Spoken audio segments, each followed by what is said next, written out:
What's up, everybody? We are live. Welcome to another edition of Bananas Unpeeled. This is episode 3,947. As I have been counting, this is the episode that I've been waiting for. Yes. For about 2 weeks now, 3 weeks. Ever since we got this 28 days. Breaking information. Yes. You've been waiting on this episode for a while. We are bringing on another guest. Curtis Sproul from Georgia Southern is going to join us today, and he has groundbreaking, mind-blowing information that I think is going to prove something that we have been claiming for 3 years. We've been claiming something with no facts, no proof, nothing behind it, but it's just this intuition that we had, and we've been telling everyone that it's true. I don't remember if this was a show that we did, if this was a live. I don't really remember where I said this at, but I made a bold statement that I think is true, that all of Jesse's statistics and claims and what have you is always made up. Completely.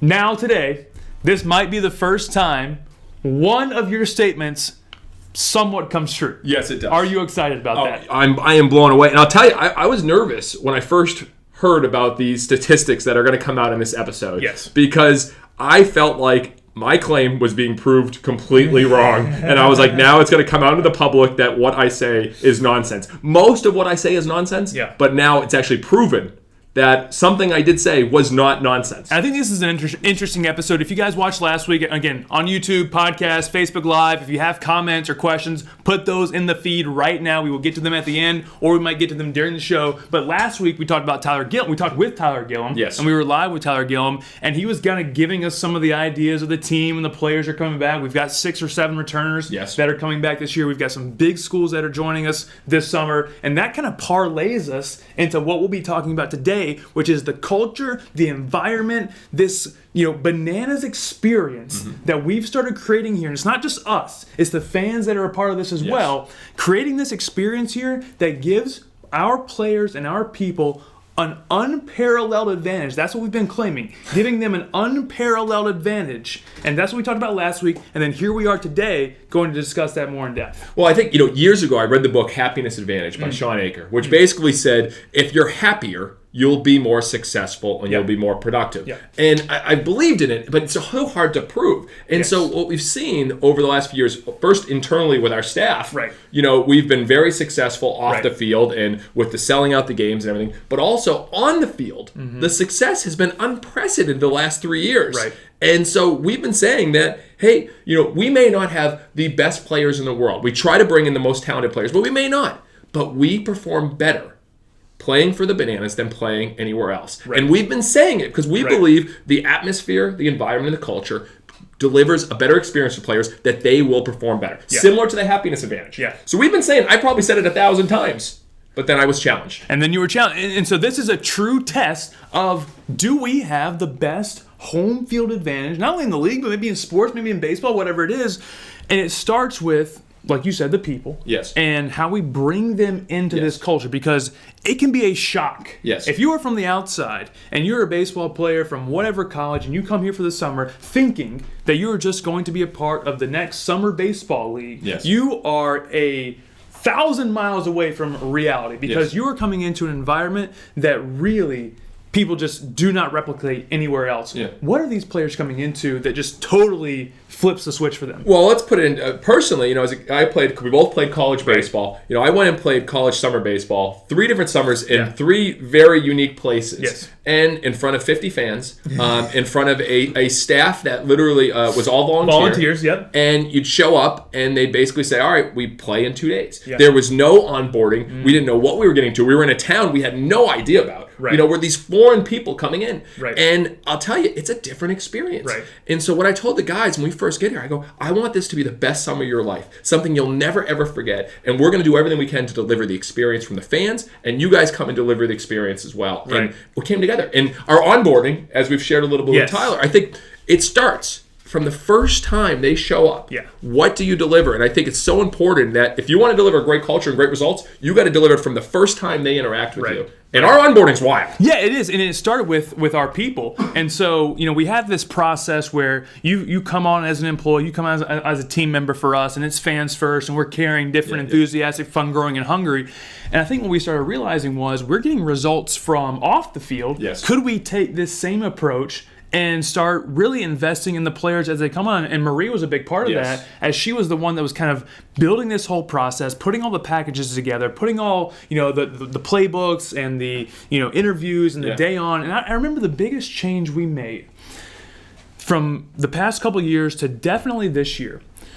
You could not just show up as a player and automatically put a jersey on and then just play that night. You would walk in, you would meet our team, you would meet our staff, you would have a sit down, you would have a tour with Marie, you'd have to sit down with myself or you or Marie or whoever that might have been, and then we would go through. Here's what you're a part of. Yeah. You're going to sign more autographs this year, take more pictures than you could ever imagine. You're going to dance in front of 4,000 people. You're going to be holding little kids, and you are going to be a celebrity. You are going to be a hero. Oh, by the way, you are going to play baseball, but this is what you're coming into. Yes. I think that was the biggest change, and maybe you can talk a little bit more about that. Well, you have to earn the uniform, and I think that's so important. Most people, it's entitled, I'm going to play for the Bananas. Well, you got to earn to play for the Bananas, because I think when you start building that, it goes both ways. Yeah. It's not just, I'm coming to play, I'm going to do my thing, it's about my stats. No, you're a part of something special. These 100,000 fans that come out, right, you mean the world to them. Right. So you need to be able to give back to them. And you're right, it started with our Fans First Playbook, which we may be releasing publicly sometime soon. Yes, if this stuff is actually working. If it's working, the Fans First Playbook is something we use internally with our staff first. And it's solely about what we believe in, what we stand for. How do we deliver this experience for the fans? How do we love our customers more than we love our product? The entire experience. And we said, well, if we're delivering this for our staff, the team needs to see this. Yeah. So our first day when they show up, every locker is set up with all, their special things for them. And it's like, wow, this is college summer ball. And then they have the Fans First Playbook. Mm-hmm. And we don't give it to them. We actually go and sit with them and we go through it. Right. We tell the stories about Russell Wilson and what he did when he played for us previously. We tell the stories about the players. And they get to know what it's about. We have a lunch for them. And then they see it firsthand when we have that Fan Fest. Oh, yes. And that Fan Fest, you guys, it's a practice. Literally. It's the players are practicing, yet 3,000 people show up to watch them practice. Sitting in the seats. And when they're sitting in the seats. No, they're waiting on a line to get into the ballpark. And we tell the guys, we go, guys, this is why it's going to be different. And they're like, there's no way people are watching us practice. I go, come out here. And we give them a sneak peek, and they see in the sun, Memorial Day weekend, 90 Monday degrees, at 5 o'clock. 5 o'clock, people lined up to watch them practice because they've been waiting all year to meet the guys. And they're like, this is something special. Right. And then when they were interacting with the fans, they're like, wow, what are we a part of? Right. And then we don't shut down, as we talked about last episode. Then we shoot a music video that night till midnight with the guys doing a Backstreet Boys music video. They're like, what is this? Well, like, guys, this is what it's about. We don't only deliver the experience here to our fans, but we deliver it online to everyone else. Right.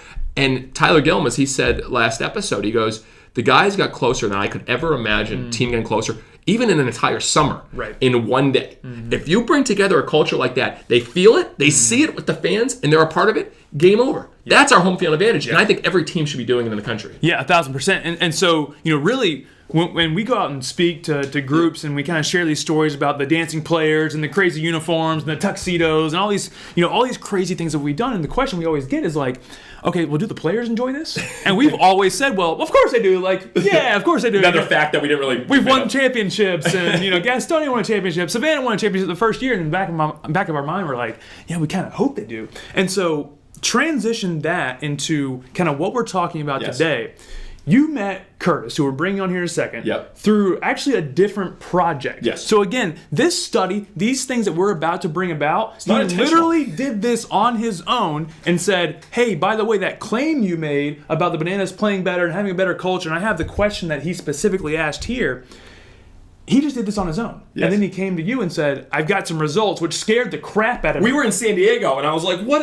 Oh, no, we're in trouble. We're going to have a meeting, and we actually have the results, and it's like, oh, no. Is this going against He's going to prove that we're the most brutal team on earth, and all these shenanigans. And we're just full of crap. Full of crap. And so what was your first reaction, I guess, when he said, like, I've got the results? I was with you, and I was in the plane. We were just landing in San Diego to go to Social Media Marketing World, and I pulled up my email, and I saw that. And he's like, I got some findings you'll find very interesting. And I'm like, oh, jeez. So I immediately start looking at our records over the last 3 years. I was like, I know we play better at home. I know we're better. And I send him our records. And he's like, oh, I went much more in depth. I'm like, oh, jeez, I'm in trouble. So this is it. Then literally the next week, go to his class, and he has a whole PowerPoint presentation and I've got that here. to deliver and share with us. I'm sitting in that seat watching like, this could be it. Yeah. And I'll tell you, I walked out of there on top of the world. And you shared it with Tyler Gillum. I shared it with Tyler Gillum. He goes, this is brilliant. I shared it with everyone. I called my dad. He's like, Jesse, this is gold, man. This proves everything. All that stuff that you've said, it's actually true. And he goes, we need to actually share this. And today we are sharing it with you, what was found about playing for the Bananas, playing with this culture, and what it does for a player's performance. And it is fascinating. Absolutely fascinating. So the question we are going to answer, we're going to bring Curtis on here in a second, does playing in a better, more fun environment improve the player performance? Yep. Let's go find out. All right, Curtis, come on. Welcome to Bananas Unpeeled. Thank you. You are Thank live. You are live. I'm going to move this over so we can get better audio for this. Ben, how's our... You can come over. Come on and join the party. You can come over this way. Yes. All right. Ben, how's our footage? Good? Hi, we're back. All right. Welcome to Bananas Unpeeled. Here's the question. We just asked the question. Does playing in a better, more fun environment improve player performance? When you heard Jesse make this claim that Bananas play better, Bananas are the best team in the Coastal Plain League, like, what was your thought? Did you really think that you would go on this rabbit trail of finding these facts out, or did you really think that this guy is full of crap? Well, I was skeptical, but of the claim. Obviously, the team has done very, very well. Yeah. All you have to do is look at the final standings, and you can see that. Right. I was skeptical of the cause that this culture and the environment were the cause of all this. Right. It's a kind of claim. I grew up in the statistical revolution, the sabermetric revolution in baseball, and as people kind of push back against that, those were the sort of claims that people would make. Like, oh, these new stats don't matter because it's just all about this other stuff. And the culture. The culture. And the feel-good stuff. Yes. All this touchy-feely stuff that people would say. But they would use it as a way to just dismiss any kind of other analysis. Gotcha. So I was skeptical of the claim, but I'm like, well, hey, this is what I'm trained to do. I should try to find this out. Yeah. So that's what I did, and I went and collected all this data from the whole time that the Bananas have been a team. So for the past 3 years, collected all the data for all the hitters that have played for the Savannah Bananas, and then also collected all the college league data for the players who played Division I baseball, because those are the ones who it's easy to get the data. Right.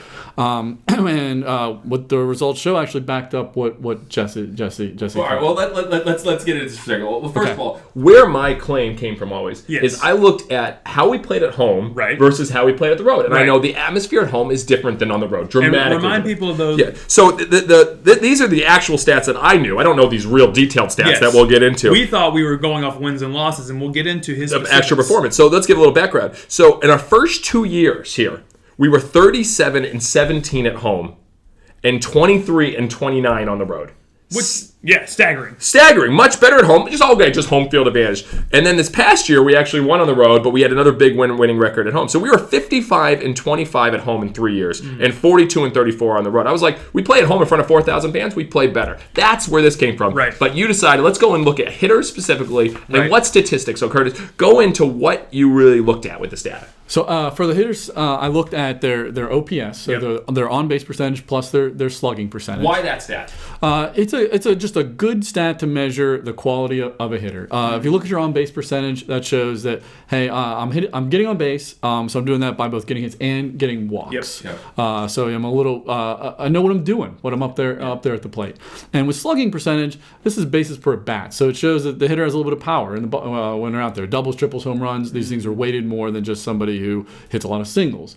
You add these two together, you just get a basic straight number, but it's a good way to look at a hitter's overall performance across the season. So then, we were talking about our players kind of just being average players when they're at their Division I college team, and we felt like they like overperform when they become bananas. And then you kind of thought like, well, there's no way that's actually possible. There's no way a performance would increase that much. And they play with metal bats. True. In college, and then they come here play with wood bats, which when you would look at statistical data, your hitting performance should go down with wood. But what you found, you look at this, share what came out. From Division I, from their college baseball season to banana stats, explain that. And how you looked at all the teams. So look at a ratio of those two. So if I have a number higher than 1, that means they did better. Lower than 1, that means they did worse. I looked at all the teams in the league. Made a variable for every single team in the league and saw what kind of effect does that have on this OPS ratio, on their performance, or improving or declining on their OPS.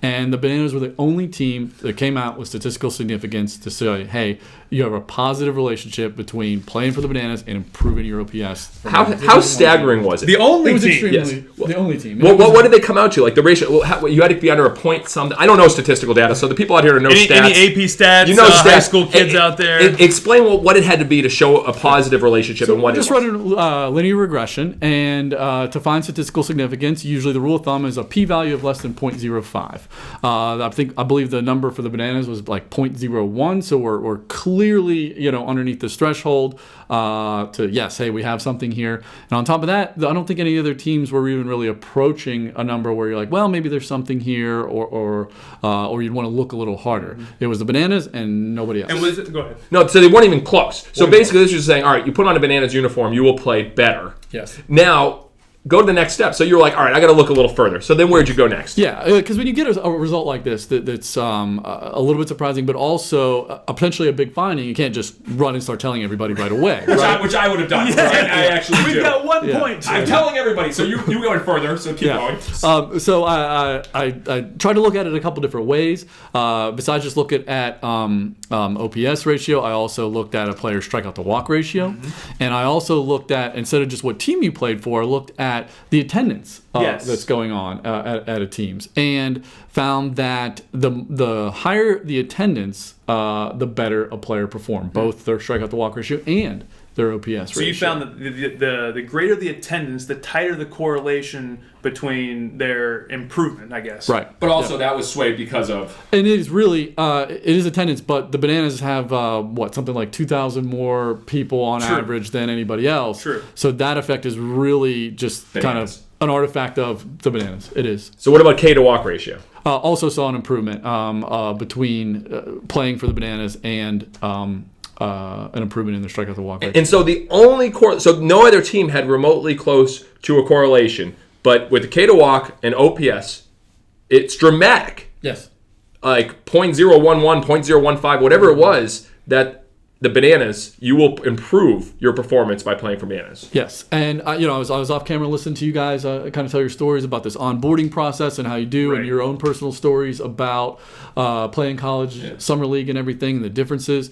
And I think that's some of the evidence. I'm looking at numbers. Numbers aren't culture, right? I mean, culture can cause numbers, but I think what you guys were talking about before I sat down is a great example of what is probably the driving factor behind all this. Right. What's next? That's a good question. So I was only able to do hitters to start off because there was a good bit of work and we were a little crunched for time. I'd like to be able to look at pitchers. That'll be a little tougher to do because a lot of pitching outcomes are dependent on how well the fielders are, how good the fielders are.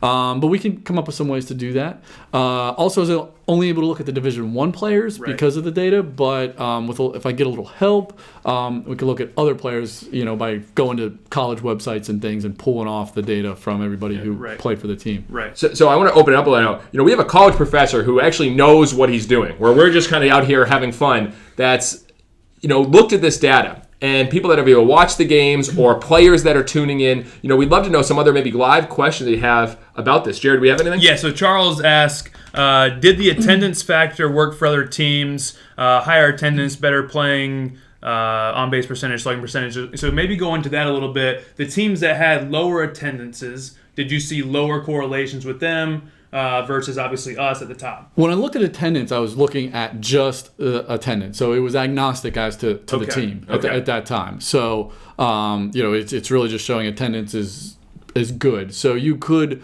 look, in theory, you could look at the teams across the league and say, well, if the second place team with attendance versus the third ranked team in attendance, the set is going to be still an improvement. Mm-hmm. But really, the way the math works behind this stuff, and given that the Bananas are a big outlier in attendance, it's going to be, as attendance really starts to spike. Okay. So, if other teams could put 4,000 people in the seats, they might get that. But that hasn't so it's hard yet. because if you're really just cutting thin margins between somebody that's got 1,000 people, maybe 900 people, there's very likely almost no difference in those numbers. Right. Yeah, but get dramatic increases as you move up. Right, gotcha. So the next steps could be potentially look at pitching. If you could find a statistic and eliminate some of the variables. Potentially, if you could find D2 or D3, because we've had some great D2, D3 JUCO players that have played for us. I think it's Clint Hardy.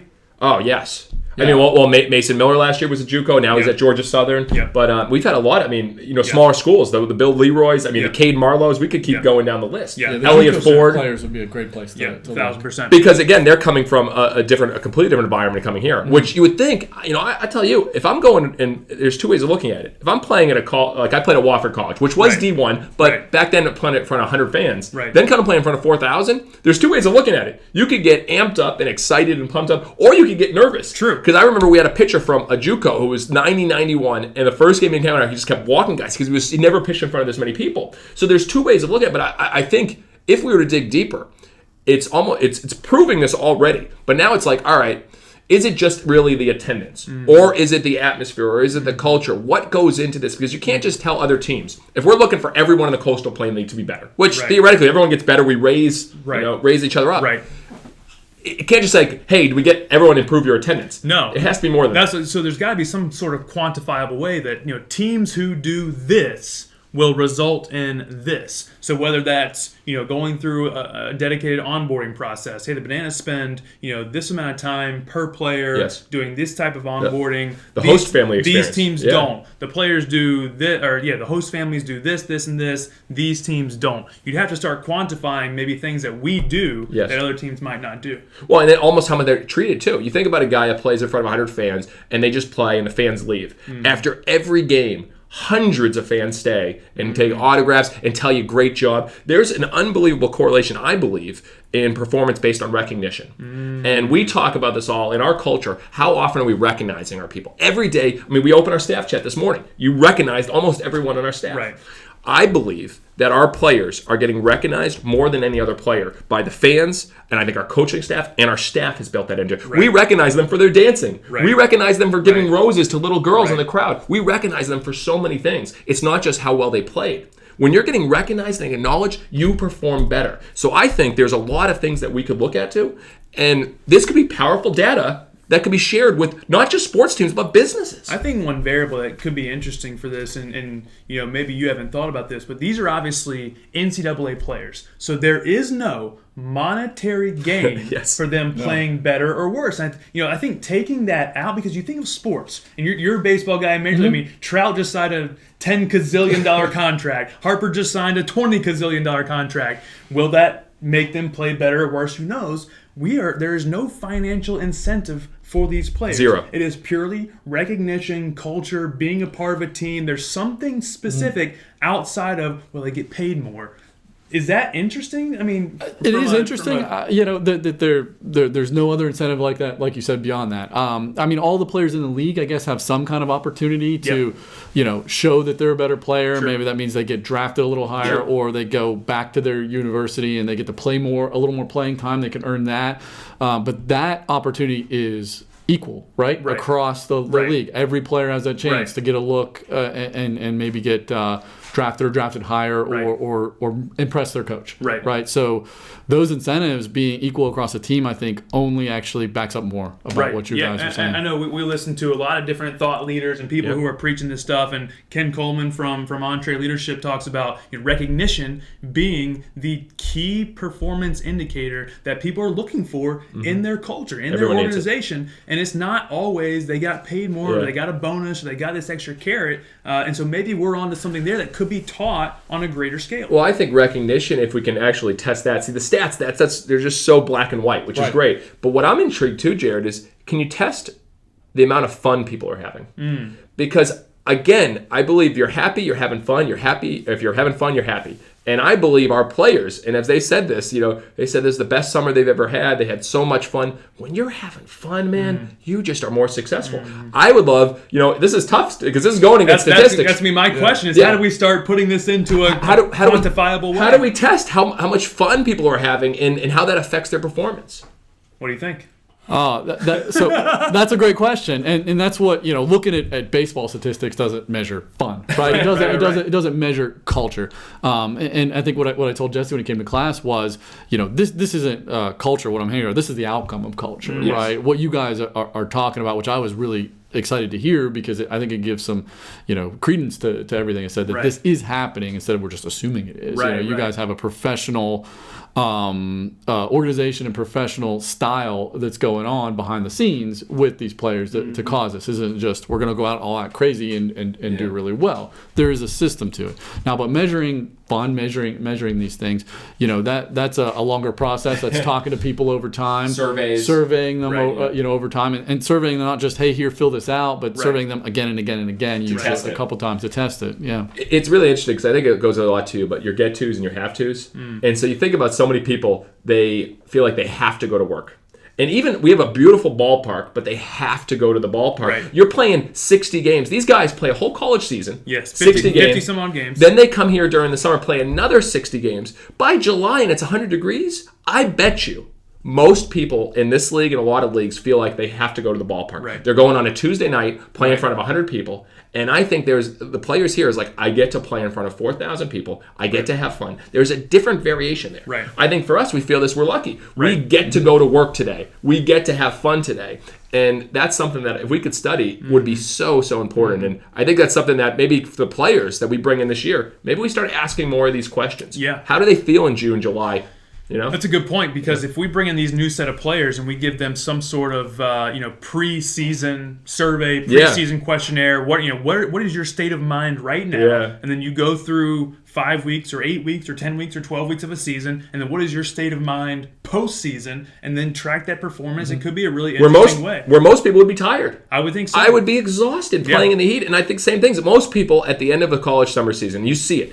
Every single team in college summer baseball, they lose players at the end of the year. Yeah. And a lot of times it's not just because of school, it's because they're ready to go home. Right. And if you can actually keep players, this goes into turnover at work. Yeah. If you can keep people that want to work for your company, keep people that want to play for you, there's a huge value there. So this gets into a big conversation. And you just mentioned that you have players returning this year, right? Yeah, a handful of players. Six or seven. That's a lot, right? I mean, usually compared to... And college summer ball, a lot of teams go through one or two, maybe. Right, yeah. So, I mean, that's an interesting thing. And I did notice... But we have a lot more that would want to come back. Yeah, if they didn't graduate or finish playing. Yeah. I did notice that most teams, had one, maybe two, maybe. Oh, interesting. But if you now you have 6 or 7 this year, once there'd be enough data, and this may take several more seasons to have enough people who have returned to the Bananas and to other teams, seeing how do these players who have returned perform? What happens when they play for their college, come here, go back, come here again. There could be something else there on these players. Really interesting to bring that up. We had a guy, Elliott Ford, who literally started us as a conditional player from a small school. I can't even pronounce his school. Misericordia. You can't even either. Yes. All right, so small school, came here as a conditional guy,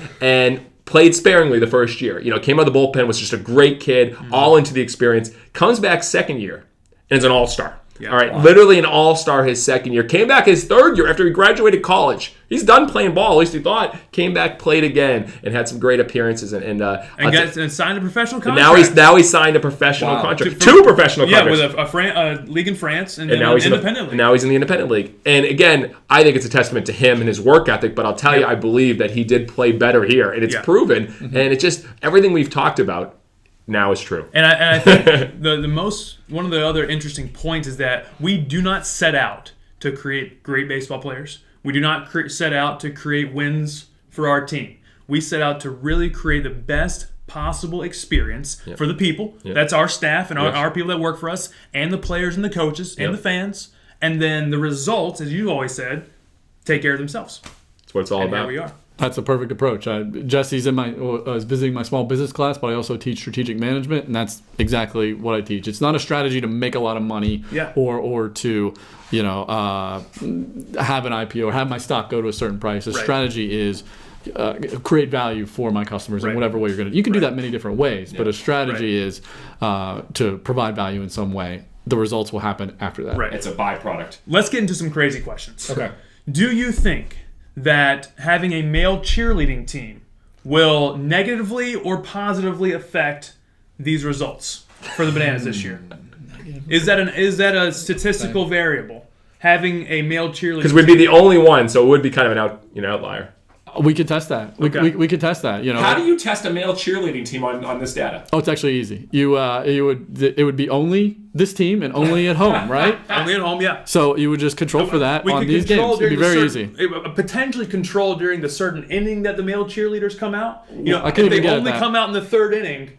What happens after that inning? Actually, no. I said this. The last 2 years, we play Dancing better. first base We play coach. better in the third and the fourth inning. We score more runs. Again, this is just one of the write that down. We score more runs in the third or fourth inning. Curtis, we have our breakdancing first base coach in the third or the fourth inning. All right. That's definitely why. So I'm telling you, that's a fact. Again, other things. If our pitchers take the mound on a segue, Yes. do they perform better? Yes. So Test that. players. We could test these things. So we would have to have a control of pitchers that don't come on segues. Yes. Right. You have to have And then pitchers that do come on. So sorry to the guys who don't come on segues this year. You'll probably perform You'll worse. probably get crushed. You have Clearly. the same guys to do it both. You have to alternate. So Oh, you can but he see- knows by going out regularly, he's probably not going to perform as well. That's unfortunate. I think that's got to be a real scientific thing that we have to look at. I think, and again, for the fans too, as we talk about this, what are those other ridiculous studies that we could do by putting these crazy elements, how they take the field, what they're wearing in kilts, proven. If you're we're 1-0 in We're kilts. 1-0 in kilts. We are the best team in the world in kilts. I don't know if we played statistically. We probably didn't play very well that night, But we won.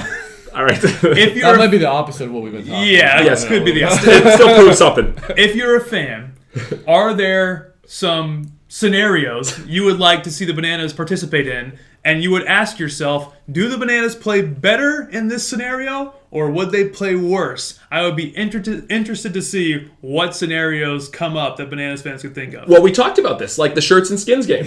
I believe the players playing with no shirt will be better for the fans and potentially better for them as well. Yes, there's got to be. We've got to write all these scientific studies down, and then I think when we pitch it to the players and make them understand that we're just solving science. That's what we're doing. science. Yes, This it's is all. for It's all science. for science. Forget the fans. It's for science now. As we're trying to, obviously move into what we're doing this year and next year, I think we have an important question for Curtis.